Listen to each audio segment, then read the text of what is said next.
I think the most shocking thing I saw on the border was the kids giving themselves up to the border guards. In other words, if we had 1 million border guards, that would just make it easier for them to give themselves up. It's not like they're running from us, they're running to the border guards. So to me, in my mind, I thought more border guards would be helpful, but in fact, that wouldn't be helpful at all. Well, now that you're back in D.C., how is Congress going to protect American towns from what's essentially an illegal invasion? There are more people coming across the border than those that we sent in an invasion of France. Let me say that again. There are more people coming across the border than invaded France in World War II. That is an invasion of our nation, and most of them are coming across into Texas. I think we need to take action and do it quickly. We've been here before. We were here in 2005 when we had a huge refugee problem with the Brazilians, and they expedited the return of the Brazilians, and once they did that under executive orders under President Bush, the flow stopped overnight. In fact, the border guard, the head of the union down there, told me if President Obama stood by an airplane and returned the people to Guatemala, that overnight they would stop the flow. Well, if President Obama's not going to enforce deportations, what can Congress do? Well, I think we can fund, and he wants to make a deal. I think we can fund for the transportation back. We can modify the bill ironically from 2008, but that's not when the kids start coming over in flows.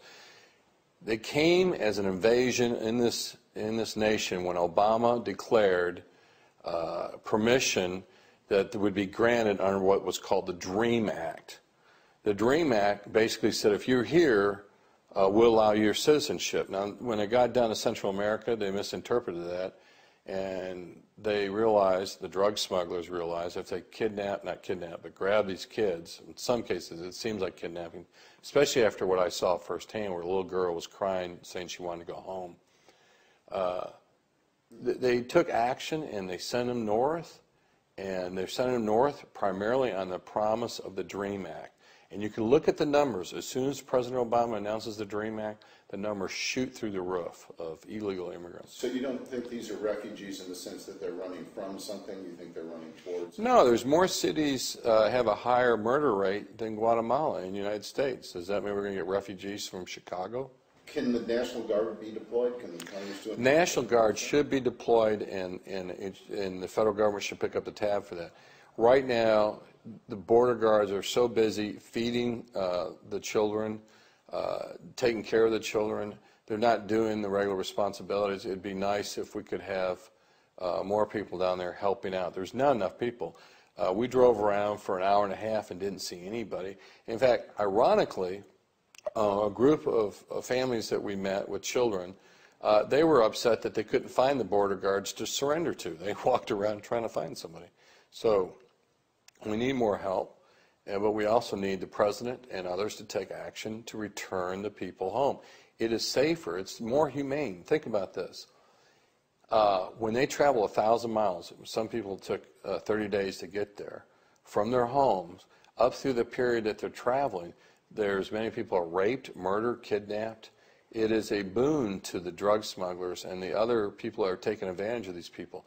It is much more humane to stop the flow than to allow it to continue. Well then, since Obama wants this money to process them, why not also say, okay, give us money to build a fence? Why not build a fence right now? We already allocated money for the fence. Unfortunately, no one's built the fence, and we could allocate more money, but we could also mandate the fence works. Now, the president says the fence doesn't work. I would challenge him to remove his fence around the White House if it doesn't work. Fences work. It works in Israel. It would work here. And we can put some fencing up. Now, granted, it doesn't work everywhere. We can't always put up a fence. But if you travel down the freeways in Texas, you will see walls that they put up, barriers, and they put them up very rapidly. You could do it easily and quite quickly in Texas. President Obama declares himself an executive order to grant amnesty to everyone, would have an uprising, I think, in Congress, and I think legitimately, I believe that we'd have a right to take him also for that to court, too, because I think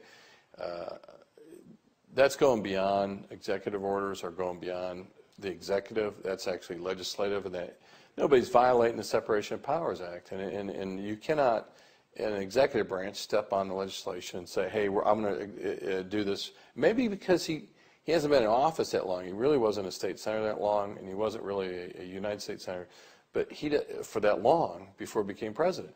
But he's using his office in a way that is unconstitutional. I think that President Obama is using this crisis, as he has with other things, to further the political agenda and try to make us look heartless. And I refer that when he keeps calling out the Texas Republicans, when in fact it was him who was shooting pool and drinking beer and refused to go on the border and to meet with these families and these kids.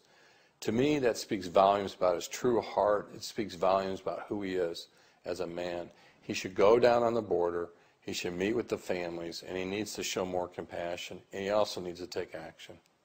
Do you think you're going to have the votes to stop him from getting this $3.7 billion? I don't think he's going to get $3.7 billion or anything near that, because a lot of the money is allocated for lawyers. I don't think the House Republicans want to fund a bunch of trial attorneys so they can give contributions to his coffers.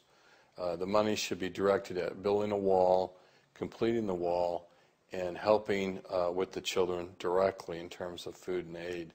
But to say that we're going to fund that amount so mostly trial attorneys can get their money, no, it's not going to happen. We need to return the families back home, so we send the message, you come up here, you're going to be sent home quickly.